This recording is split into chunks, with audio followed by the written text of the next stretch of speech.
To start, could you state your name, your date of birth, and your region of birth?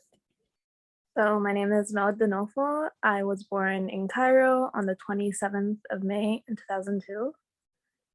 And when did your family migrate and where did they migrate to? Honestly, I'm not sure. I think it was probably 2006, 2005. I have a very vague idea of time, but we first migrated, or I don't even know if migrate would be the correct term, but we first went to the States and lived in a super small town in upstate New York. And we spent probably like 9 months-ish there, and then we lived in Canada for a year. And then we moved to Saudi. So we moved first to Medina in Saudi, and we lived there for around like 6 years, and then we moved to Riyadh, which is the capital, for like 7 years. And what were the driving forces to each of those decisions, moving to the US, then to Canada, then to Saudi? So I would say mostly like my mom's career. My mom is like an English professor, and she's also a writer and translator. So we went to America first because she was on like a Fulbright type thing. And then when we moved to Canada, it was also because of her work. And then when we went to Saudi, it was also because of her work. And did you know any other Egyptians who lived in the US or Canada or Saudi at the time that you moved there? America, no. Like we lived in a super small, like very white town. Like I was probably one of the only two people of color in my whole school. Like it was very, very white town. But Canada, I can't personally remember any other Egyptians, but I feel like my family probably was friends with Egyptians, but I have no memory of them. Um, in Saudi, obviously, there were a lot of Egyptians. Yeah. When you moved there, Saudi in particular, but also the other countries, did you feel like you had any challenges or struggles adapting to the new life? Oh, definitely. I think it was a very different experience, like in the States and Canada compared to Saudi. Um, when we moved to America, I was really young. Like I was like 4 or 5 years old. So I think to me, like the differences were very like on the surface. Like I remember being like, why does no one else have curly hair in my classroom? Or like, why is no one else Muslim? Or like, why is no one else like, like everyone else just had very different lifestyles. And that was like my biggest like thing. But I don't think I had particularly a hard time adapting. It was just more like differences were very apparent to me. Canada was definitely like the easiest place to adapt to because it was like kind of the best of both worlds. Like there was a really big Arab and Muslim community, as well as like all the things I had gotten used to of like Western like culture. In Saudi, I was thinking about this, and I think like when I lived in Medina, it was also a very different experience to living in Riyadh because Medina is like a very conservative place, and as well as like when I lived there, I think there was some kind of law or something that said that Saudis weren't allowed to go to schools, like international schools. So I think I had very little contact like directly with Saudi culture. It was more like this weird like middle ground of like you live with all the laws and like the big constraints of the culture, but you still have like this third culture growing. Um, but when I lived in Riyadh, I think that was when I really like felt the shift in like this is a completely different culture I'm growing up in, and like also anyone who like grew up with the internet and like Disney Channel and all that, you kind of also have Western culture wherever you are. So yeah, it was just a mix of a lot of different things, especially also like growing up in like international schools and that you don't just have Saudi culture and your own culture and Western culture, you also have everyone else's. So like I had so many like Sudanese friends growing up. I had so many like Desi friends growing up. So you kind of get a mix of everything. And then you have like this very vague sense of like self. I had the exact same experience. And everyone I've spoken to who's gone to international school, it's like, yeah, it was great. I have no idea who I am, but it was fun. But I'm also curious. I mean, obviously, it was super diverse, and maybe school was the main thing, but how generally did you find a sense of community in Saudi? And what role, if at all, did other Egyptians play in that? So it definitely took a really long time. Like, I've always felt like so self-aware about how un-Egyptian I've always felt, in the sense where I don't think I ever clung to my culture as strongly as other Egyptians I felt like growing up. So the school I went to in Medina was primarily Egyptians. And despite that, that was like the least Egyptian I've ever felt. Like I felt like I like stuck out like a sore thumb, like I was that like foreign kid. But weird enough, when I went to a school that was like much more diverse and much bigger, that's when I felt like I had to hold on to my identity and I had to like really like keep it or it would be lost because there was no one else around me like influencing me anymore. And I think like finding Egyptian friends that like had similar experiences to me, as in like growing up in the West and then moving to Saudi, I didn't have to be embarrassed like when my Arabic was a little bit broken or when I didn't get cultural references. Like it felt like someone who could really understand my experiences and where I didn't feel like I had to assimilate to like have a relationship with them. That was the most that I felt like I had a sense of identity and a sense of like my own culture as well. Generally, throughout that period, I suppose the entire period that you've lived outside of Egypt, how have you stayed connected to Egypt? When you have grown up with so many like different experiences and different cultures, there's a point where you have to realize that like your home country is going to mean a different thing to you than what you thought it did. Like I think everyone wants to relate back to their home countries in the same way, like the motherland, like blah blah blah. Like I see so many Egyptians and I'm obviously like not invalidating their feelings, but like you'll find them like using all these ancient Egyptian aesthetics and like stuff like that. And I'm like, I don't think this is the way to go about it. Like I think finding a way for it to like not be forced, but also that you realize this is your origins and like learning about my family history, like finding spaces here where I feel comfortable, where it's not like I don't have to like flung myself to the complete opposite of my experiences, but I also don't have to like go to like the most gentrified, like westernized parts either. Like somewhere a middle ground that I feel safe in, but I also like also can understand where I'm coming from and like the how my culture has formed. As well as like exploring like what Egyptians my age here are doing, and like art has really been a big thing for me. Like getting into like modern Egyptian art has been a huge part of my life. And like I study art history, and it's like one of the biggest reasons I've wanted to do this work, like realizing how Egyptians have always like clung to their stories and to their like symbols, and to just like how like everything about our lives is so like decorative. There's so much, and I think exploring that has been a really big part of like finding home for me. And I'm also curious, you mentioned that your family recently moved back. When did they move exactly? Oh no, I moved back. They're still there. Okay. Yeah. I sorry, just to clarify, I didn't move back. I'm just here for the summer. What is that experience like staying here for a long time? So this is the longest I've stayed in Egypt at one like in one consecutive time since probably I was like a kid. I honestly can't remember how long it's been, but it's definitely been a few years. I think this is the most relaxed I've ever been in Egypt. So obviously I think it comes in hand with being like older and having more sense of like, like being more mobile and can do things by myself. But like this is the first time where I feel like I don't like really like, not like I don't belong. It's more like I'm visiting, like, oh, this is my home and I feel comfortable, even though I know that this is not like my final destination right now. But yeah, I think I've been also like going to a lot of museums and doing all the touristy stuff, but also like just also getting into the rhythm of having a normal life here. And that's a really big part of like feeling at home. Are you still based in Saudi Arabia? Do you go to Saudi? Yeah, so I'm like going to university in England, but I haven't started yet. Okay. And what was the motivation for that decision? And did you ever consider staying in Saudi or going to Egypt? So I actually did a year of university in Saudi because of COVID.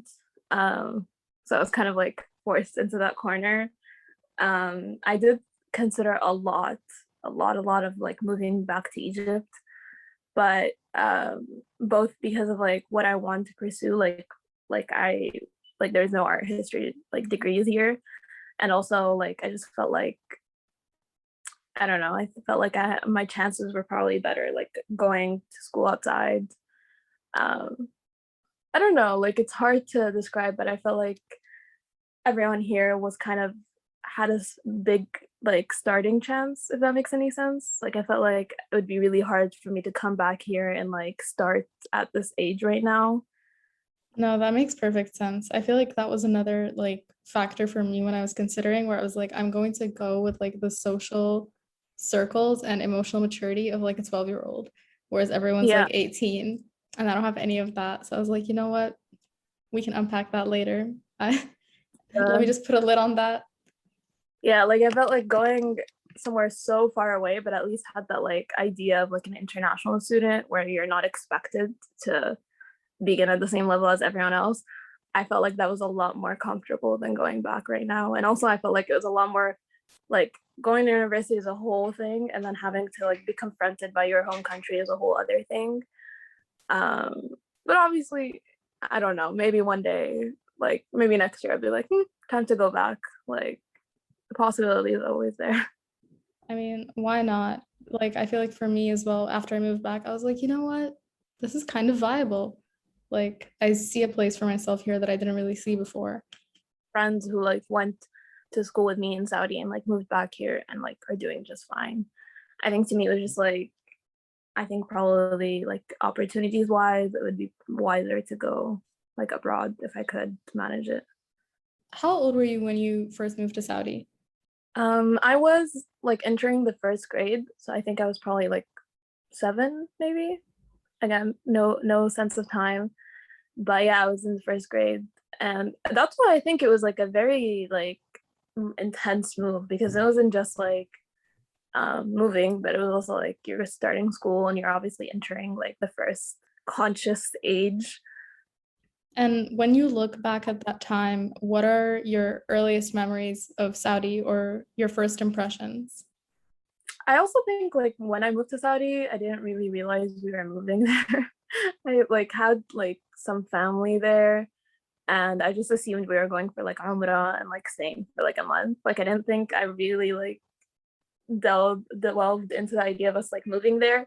But I remember when I moved there, I remember so vividly like the first day of school, and I was just like, "Yep, this is happening. This is definitely a thing that's going on right now."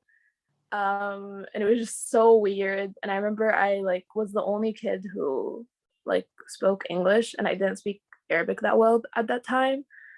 Um, and I remember I went home, and like my older brother and I just like looked at each other, and we were like, "Yep, this is actually happening." Like it like really hit that day. I don't remember much from like the way beginning, but I like became increasingly aware of all of these like huge cultural differences.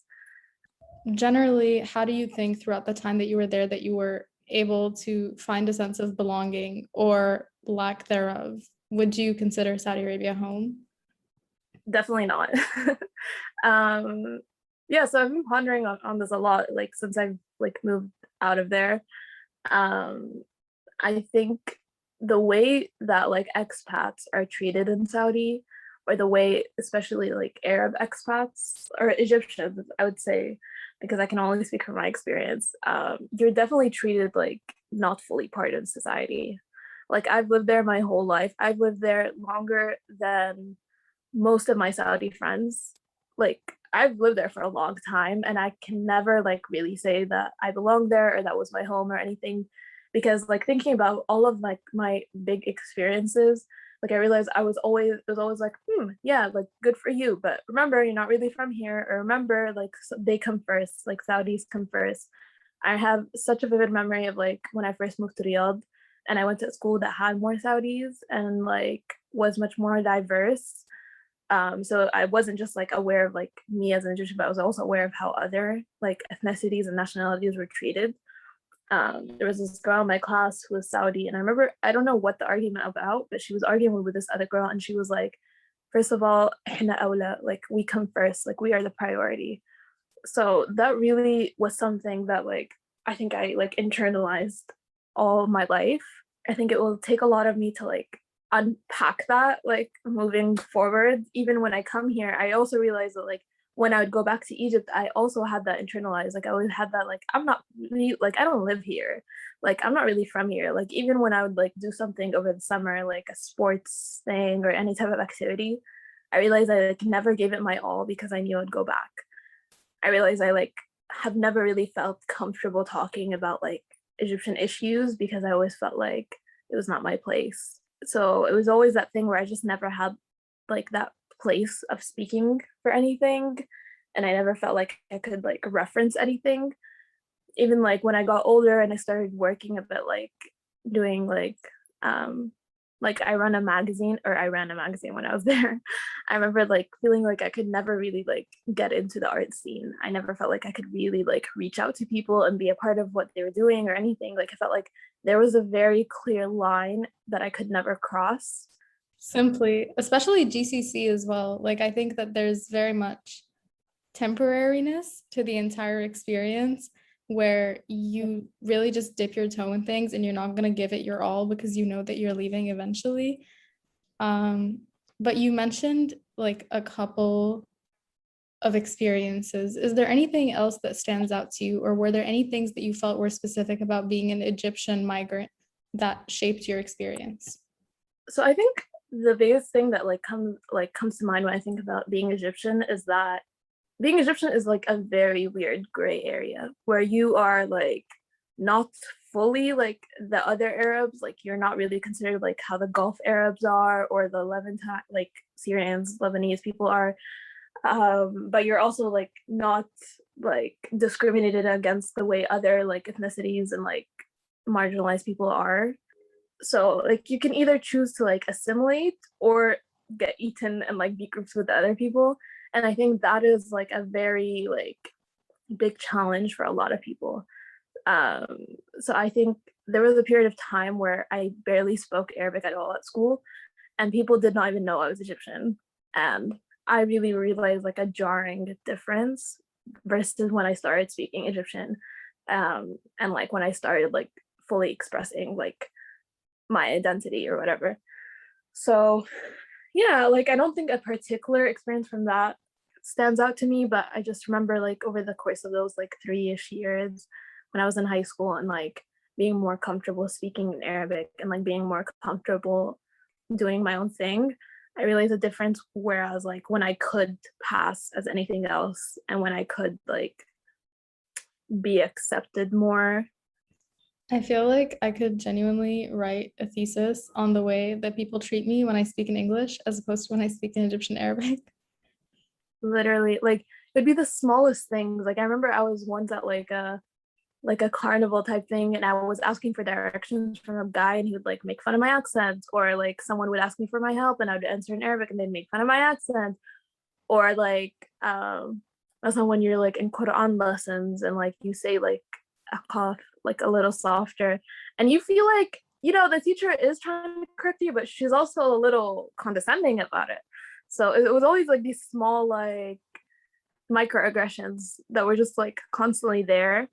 And then you also are conscious like like again when I was like more assimilating and when I felt like I was passing, I didn't feel like that was fair because then I would also see how other people who couldn't like really like pass as anything else like were being treated.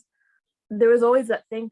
I remember actually one thing that really stands out to me that wasn't just like about being Egyptian but just as an expat was like in high school, like the people like moved around classes so much like to be with their friends that there was a whole class that was just Saudis, and there was a whole class like the rest of the classes were like not like one like monologue of anything.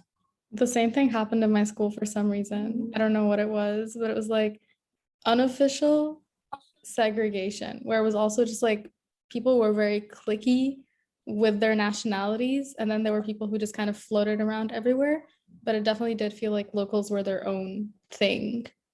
Yeah, actually that does remind me like When I was in elementary school in Medina, like the revolution was happening in Egypt, and like all of these like big events were happening. I remember one day, like my school principal walked into our class and she was like, "No one should talk about anything political. We're all Arabs. We're all one."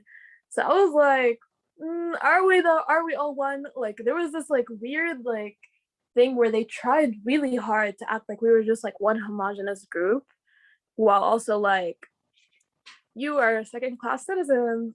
Like it was just that weird like it's like we're one homogenous group when it's convenient for you, but most times we're not, you know. But yeah. I also would have been like, we're literally 10 years old, calm down.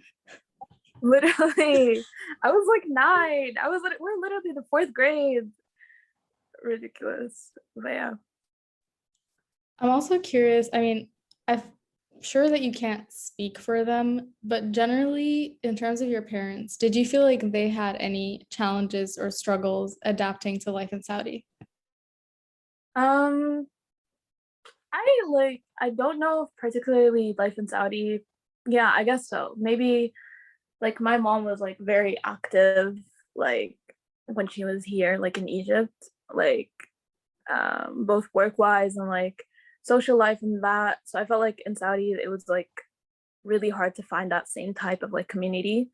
When we lived in Medina, actually, weird enough, because I don't think Egyptians like click together as well as like not click together, but I don't think like we like really seek out that type of community like the way Muslim Syrians do or like other groups of people sometimes do.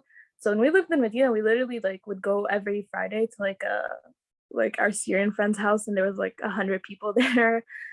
We would seek out that community. So my mom always tried to like compensate for how different our life was there, but I like don't think it was ever the same.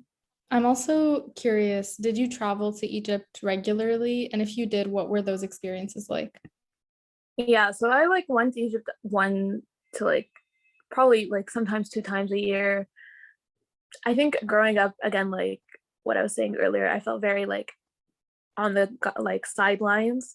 Like I definitely still had that like sense of you're not part of anything like internalized.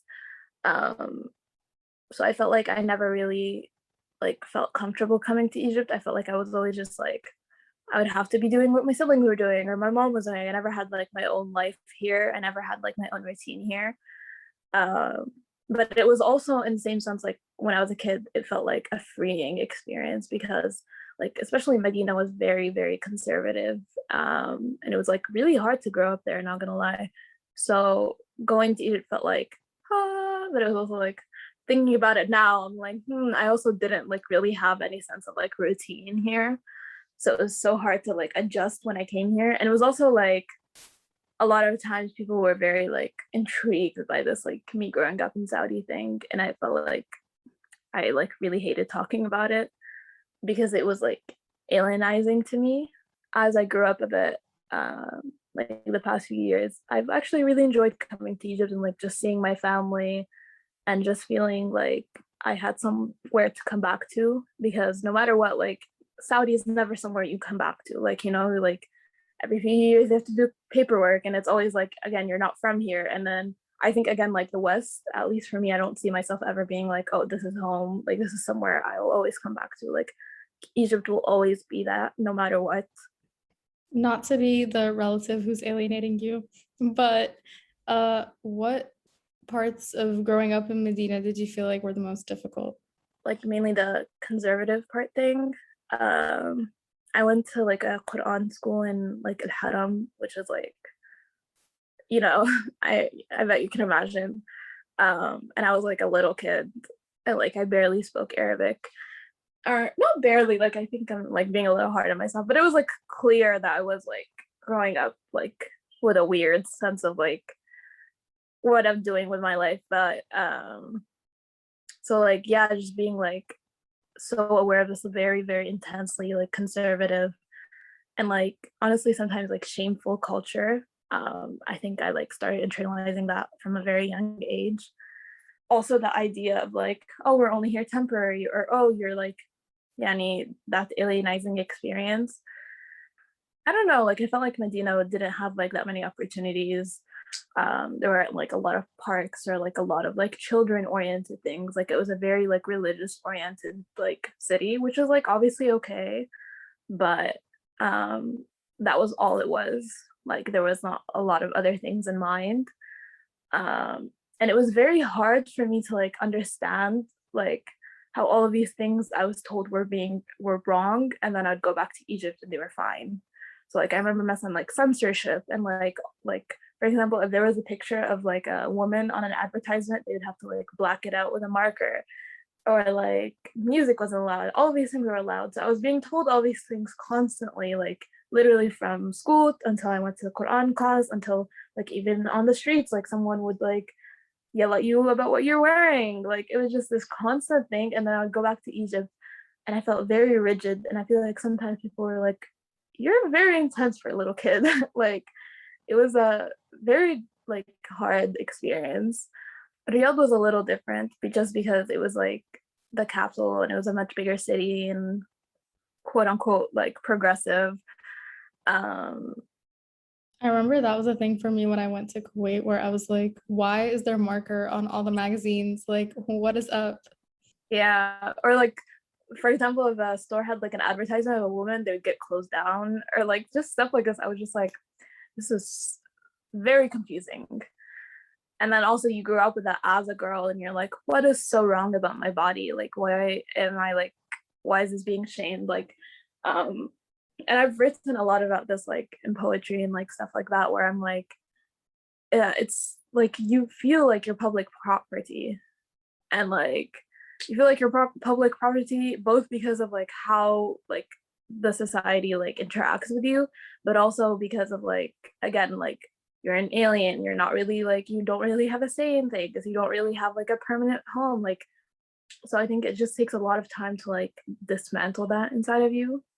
I'm also curious as to how do you feel at all that migration has affected the way that you view your future? So like I mentioned earlier, I was like, I can't really ever see myself settling down in one place.